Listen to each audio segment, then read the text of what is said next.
Stop hitting yourself! Stop hitting yourself! The fun has arrived!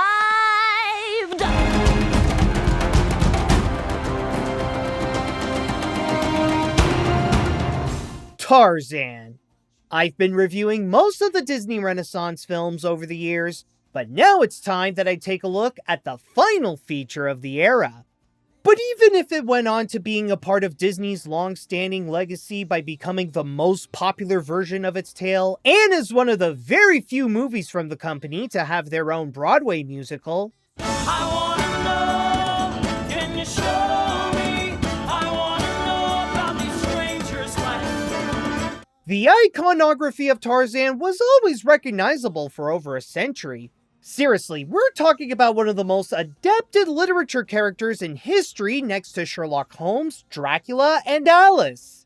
Ever since his debut in the Edgar Rice Burroughs novel in 1912, Tarzan's imagery was just about everywhere, like in several movies, parodies, music, comics, and many more as the go-to depiction of a man who was raised in the jungle with his muscular body, his loincloth as his only outfit, and his signature yell that echoed through the ages.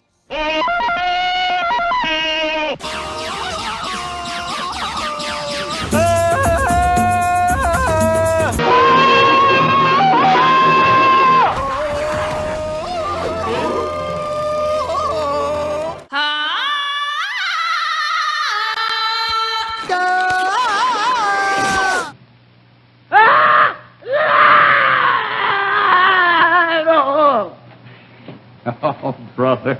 And since Disney was already in a bit of a high of making movies starring Jungle Boys during the 1990s with their 1994 version of The Jungle Book and George of the Jungle, they might as well add an animated feature into the mix with the Lord of the Apes himself. And that went on to be the most celebrated of the three thanks to the direction of a Goofy Movie's Kevin Lima and Chris Buck on his directorial debut, along with the big collaboration between Disney Studios in Burbank, Paris, and later in Florida. So now that we're heading into the jungle to study the ape man, will we find why this movie is always here in our hearts? Or will we join Clayton to hunt this movie down? Let's find out. The story. As it is a film adaptation from Disney, the movie heavily deviates from the original source material so that it could tell its own interpretation of the story. Yes, this movie can sometimes lead to debates if they made some controversial decisions that don't respect the original's vision of the narrative, but in this case... It's so gross. Oh my god! Ah! What the God, it's so f***ing gross. Oh my god! It was absolutely necessary. It looks questionable to me. So instead of promoting ideologies that are based on information that is more fictitious than the story itself, Disney's version of Tarzan explores the life of the ape man himself as he tries to figure out who he is and where he belongs, which gets complicated when he meets other people for the first time like Jane. And with the conflict between his species and how he was raised, should he consider himself human and be with his own kind, or stay in the jungle with the gorillas? I'm so confused. Right from the start, the movie establishes that its main asset is its heart. It rightfully goes in the complete opposite direction of the source material's commentary in favor of a more inclusive message of self-discovery and family. It allows the narrative to be richer as Tarzan contemplates his own identity where his biology and origins feel like they couldn't be more separate, as well as trying to understand what it means to be part of a family and surrounded by people who can accept you for you. But regardless of where he swings, no pun intended, rather if the man's with the gorilla troop or with the British visitors, the movie points to one source that connects all the characters, both human and animal, alike. Close your eyes. Now forget what you see. What do you feel? My heart. And that's what makes the feature emotionally strong. What we feel is far more powerful than what we see. It can be a hard lesson to learn for stubborn characters like Kerchak and Clayton, but it's also tough for Tarzan, who has to fight his insecurity of being different. This is why I find the first act before the other humans came in to be the best part, because the movie is at its strongest when he bonds with his mother and does what he can to feel like he's an ape and no different than the other gorillas.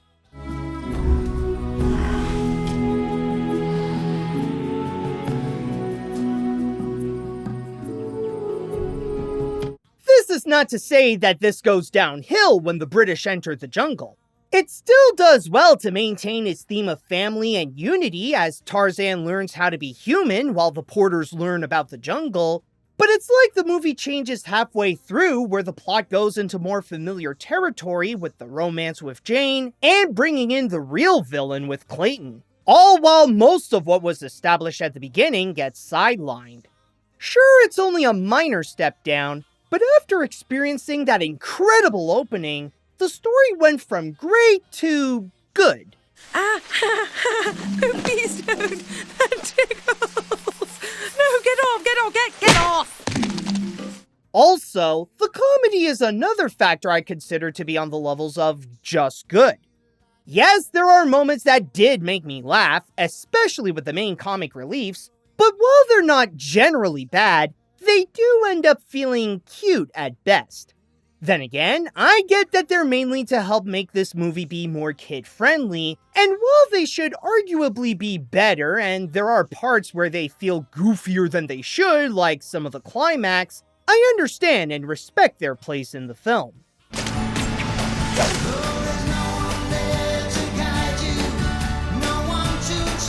But there is another driving force to the picture, and an element that stands out the most in this, and that's the music.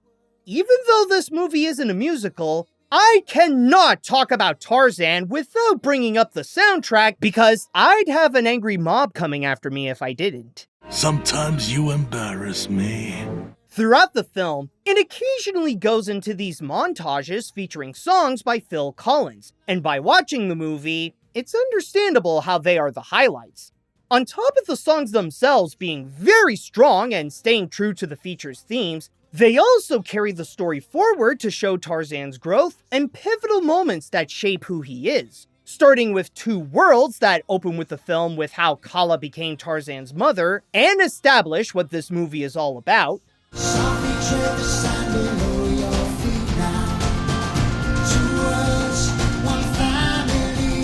Then there's You'll Be in My Heart, Kala's lullaby to highlight the message of how our hearts make us all the same. You'll be here in my heart always. Son of Man presents how Tarzan grew up in the jungle from being a boy to a man. Son of man, look to the sky, lift your spirits and be free.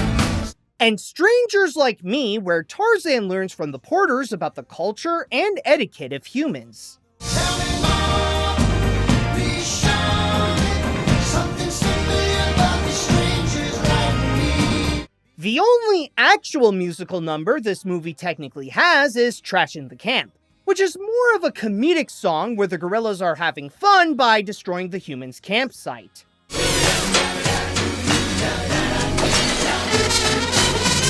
And while Phil Collins gets a lot of credit for the music, I also gotta applaud the score by Mark Mancina that really elevates the African feel of the film's setting, along with being a key player in making some of the scenes emotional.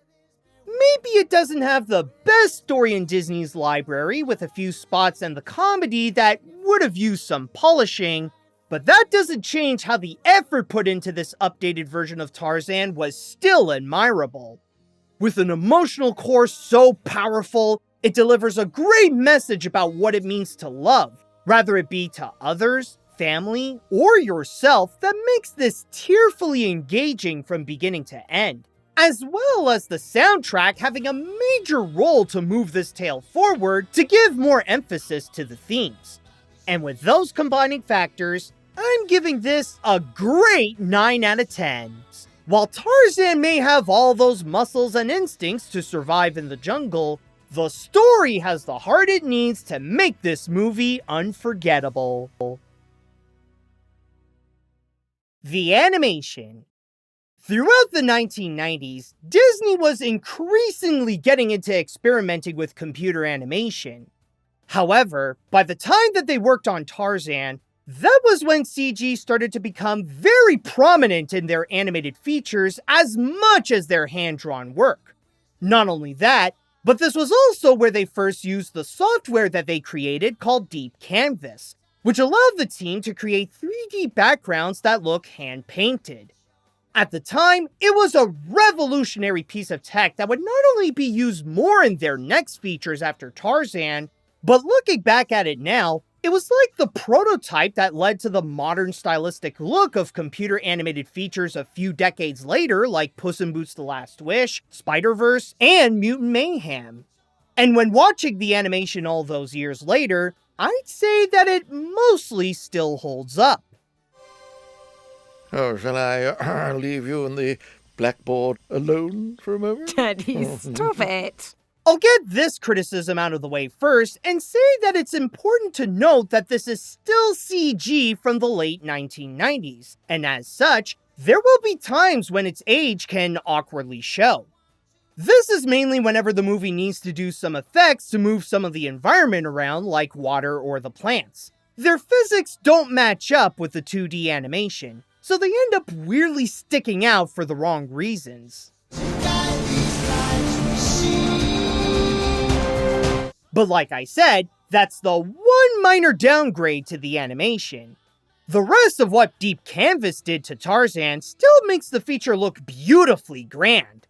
Sure, not all the backgrounds were computer generated in 3D, but they did succeed in making the jungle feel massive to not just present some amazing landscape shots, but to also provide Tarzan with all the space he needs to navigate around the area both high and low, along with having a great painted look to capture the smaller details of all the different plant life that inhabit the place. And what's probably the biggest benefit to Deep Canvas is with the cinematography, especially when we see the man moving around. We don't just watch him swing through vines and jump from tree to tree. We join him for the ride and follow him like we're on a roller coaster, adding some excitement to the experience to get an idea of how it feels to travel like Tarzan.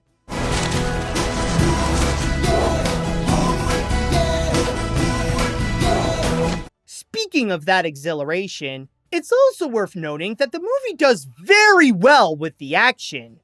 Whenever there's danger, the scene immediately turns it up to 11 to deliver a fast pace that quickly raises the intensity to present a fight for survival and how the jungle is still a dangerous place. This is especially the case when Sabor is around and wastes no time to go on the hunt.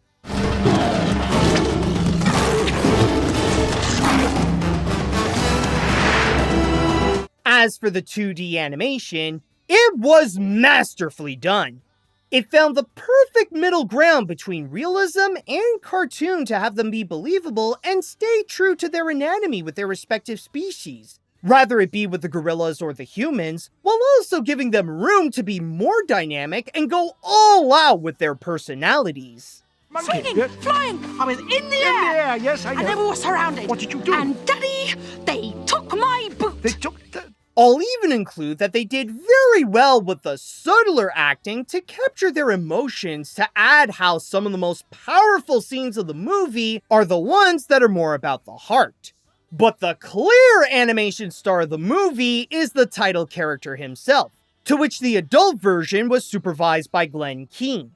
Tarzan sounds like a simple character in theory as a man in loincloth mostly acting like a gorilla. But in practice, and in the context of the film where he's mostly grounded in reality, it's a real challenge to visually pull that off. Thankfully, the animators did great with his acting and displaying his anatomy with how a man can behave like a gorilla and his capabilities with going around the jungle. How does he know my name? He thinks it means the sound of a gunshot. Jane. Yes, hello. Tarzan. Like the story, maybe there are some imperfections with the visuals, but that's mainly because of the technology at the time wasn't as advanced as it is now.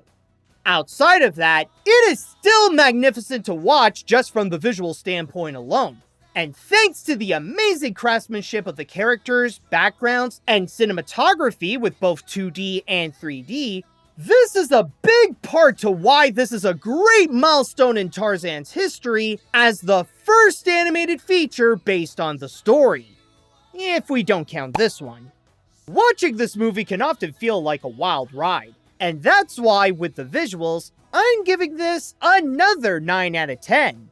This may not have been Disney's first jungle expedition, but Tarzan's animation really knew how to make this feel like a true wonder. The characters.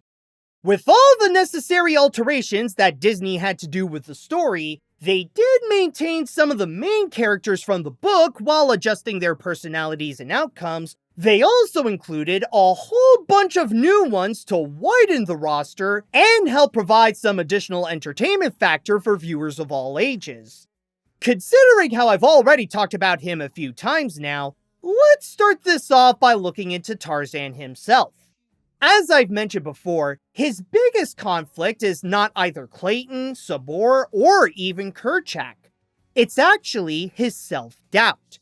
Throughout his life, the fact that he's different from all the other animals, especially compared to his troop of gorillas, always makes him question if he's actually meant for the jungle. And despite how well he was able to adapt to it, he can never get the approval of his adoptive father as a fellow gorilla. Give him a chance. Kala, look at him. He will never be one of us. Kerchak. It wasn't until he discovers that he's not the only human out there by encountering Jane, where he got his chance to no longer feel alone and go live with a troop of his own kind. So what's stopping him? Well, unlike the book, Tarzan has no concept of biological superiority and instead has the better mentality of having empathy. Regardless if he's with gorillas, baboons, elephants, or other humans, he sees them all as animals with equal value that share the same beating heart, which is why he considers them friends and family, regardless of their type. However, this makes it all the harder for him to choose to either stay in the jungle so that he could be with his gorilla family, or leave with Jane to live amongst humans like him.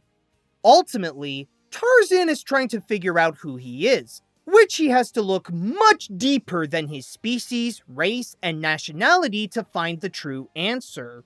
This is my father. And mine. Now you know. And the one responsible for having him not feel like he's the only one is Jane, whom in the film has a bit more of a simpler role as the love interest to Tarzan, and the biggest reason why he's willing to leave the jungle life to be with the humans.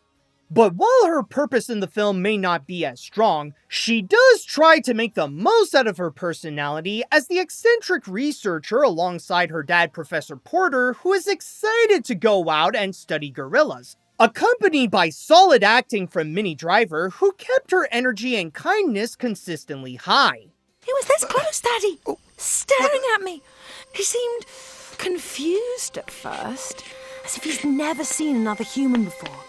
With Tarzan's parents, or specifically the ones that didn't get eliminated by Sabor, there's Kala, the nurturing mother who helps the boy become the jungle man and teaches him how love and family is not defined by biology, and a key player to the feature's heart. Hold still. Look at me! I am Tarzan. And Kerchak, whom instead of being the antagonist like in the book, he's the stern leader of the gorilla troop and the least accepting of having Tarzan with the group, especially when his top priority is the safety of the other gorillas. Yes, he can be stubborn with his old ways with wanting to only look out for his own kind, but since he does have a selfless heart, it's not impossible for him to warm up to the man. Are you sure? Yes, there are no others. Then you may keep him. As for the new characters made for the movie, there are Tarzan's friends, who are also the primary comic relief, such as Turk, the smart-aleck gorilla who always tries to talk her way out of trouble, but does care for the guy, and Tantor, the very cautious, almost paranoid elephant who is always concerned about his safety. Considering how the comedy is not the feature's strongest suit, the problem with those two is not the materials that they bring to the picture, it's honestly that they should have given more. Among all the characters that try to be funny, Turk and Tantor are the ones who do it the best. I'll even say that they supply most of the movie's funniest moments, especially thanks to the great performances by Rosie O'Donnell and Wayne Knight. The only catch is that they're almost gone by the second half and don't leave much of an impact until the climax. They're definitely fun characters, but I wish the movie gave us more time with them to improve the comedy. Can you believe that guy? Drops us like a newborn giraffe. Kaplop! And then there's Clayton, the villain who joined the Porter's expedition so that he could secretly hunt the gorillas for profit. Among the main cast, I find him to be the weakest because he's just the typical evil hunter with enough brainpower to trick people into getting what he wants. He's pretty much straightforward about being the movie's bad guy in a way that is almost satirical, but without the self-awareness. Although I will say that it's funny how Tarzan's name before being adopted by Kala in the book is actually Clayton. And considering how movies Clayton's beliefs align more with the novel, I like to think that he's actually what book Tarzan grew up to be. So sorry about the rude welcome, old boy, but I couldn't have you making a scene when we put your furry friends in their cages. As characters themselves, there could be some room for improvement so that they can make a stronger impact to the feature. But that doesn't change how its strengths greatly outweigh its setbacks. And thanks to some solid voice acting, the cast still provides the feature with a lot of charm and humor in order to enrich the familiar literature figures. I won't be giving this another 9, but the cast was pretty close to be on that level. And that's why I'm putting in here an 8 out of 10. If there's one reason why the movie has a great amount of heart, it's thanks to its heartfelt characters.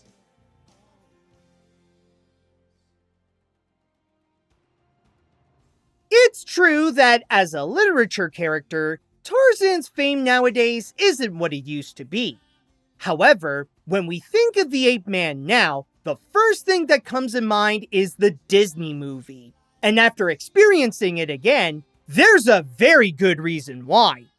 Disney's Tarzan is a stunning animated feature that significantly updates the book to become an engagingly heartfelt tale about family and understanding who you are. Is the movie perfect? Honestly, no. There could be a few things that could have been improved, but that still doesn't change how it could still deliver a breathtaking experience with a great story, a powerful emotional core, awesome animation, fast-paced action, a cast of enjoyable characters, good voice acting, and of course, an unforgettable soundtrack. Like many of Disney's animated features, this is easily a must-watch. But for more context, I highly recommend checking this out if you're in the mood for a more emotional movie that can give you an equal amount of laughs and tears. Not to mention how this is also worth it if you want something that could provide some amazing songs throughout the experience that isn't necessarily a musical. And if this review got your heart like Tarzan did, then hit that like button and subscribe to my channel. You could join me in finding more discoveries in the jungles of animation. Regardless of where you may place it among the Disney Renaissance films, this movie is why the era ended on a strong note. And because of that, I'm giving this the Animat seal of approval.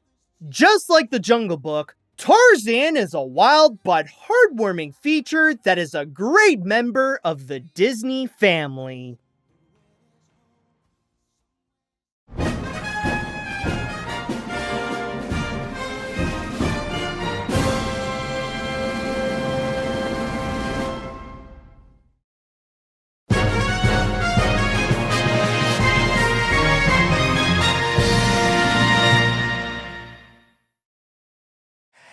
Hey guys, this is Animat, and I want to start things off by giving out a huge thanks to Russell Ray Young for his amazing support on Patreon, which allowed him to get some amazing rewards, including this one, where he got to ask me and review Disney's Tarzan. And man, what a blast from the past this movie was. I mean, this is actually one of those movies where I remember as a kid, I went to go and see Tarzan in theaters, and I remember the whole craze and hype for it, where I even got a bunch of the toys of it, and that even in the late 1990s and a bit of the early 2000s, there was that craze of the whole jungle fever, especially coming from Disney with not just Tarzan, but there was also George of the Jungle as well. So it definitely was a crazy time, but also a fun time as well. And just by rewatching Tarzan, it made me reflect upon that time, and it's like, okay, like after fully analyzing that movie, now I do understand its place in pop culture. And it definitely is not just a great movie, but I would even argue one of Disney's most heartfelt animated features that they have produced. Yes, there's a lot of comedy, there's a lot of action involved, but really, it's the heart that really stands out the most in this. And that's why in the review, I would go and talk again and again about the heart because of how good it is. In fact, there's even some moments, or particularly one significant moment, where I did tear up. Like, it really is that well crafted and just a great film altogether. Maybe not necessarily their best, but still, like many of their features that they have done over the years, it is definitely one that is worth checking out. All right, now, with all that said and done, it is now time that I shall go and put Tarzan on the side, and we shall move on to the animation hat. And before I go and pick the next review, I would like to go and state that if you would like to be like Russell and you want to go and support my work and get some amazing rewards, including but not limited to seeing my videos before anyone else, uncut and different from what you see here on YouTube, where it kind of like is the original vision of what I have for my videos, then all you have to do is go to patreon.com/animat. At the same time, though, if you would like to suggest an animated film you would like me to review and that I would put onto the animation hat, then all you have to do is go write me an email at animatsreviews@gmail.com. All right, now, with that said, let's see what the next review is going to be now. If I could go and pick it, of course. I mean, hopefully we'll stay consistent with being something that's about as good as Tarzan. So let's see if I could pick it. Hold on, there we go. Come on, pick it. Land on my hand, please. Oh God, I think I might have to clean up also. So there is, come on. Okay, finally, I got one. All right, that was a bit of a task, but all right, yeah, and I did leave a little bit of a mess on the floor, but now the next review shall be, what the fridge? Did I not write much on this? Oh dear. Oh, okay. Ooh. Okay. We're gonna do this now.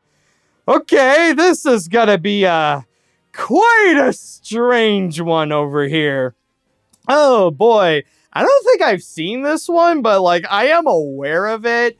And I mean, I know some of the imagery of it, I guess, but all I know is that this is one of those odd animated features that it definitely did exist, and it tried to break through the mainstream, but yeah, I guess we're just going to be looking more into an animated oddity more so than a marvel. Now, that doesn't necessarily mean that it's bad, but I don't know. It's just I'm just going to be hoping for the best, and we'll see how this movie is going to be when we're going to be entering upon this planet and see how the aliens' reactions will be when they encounter a human.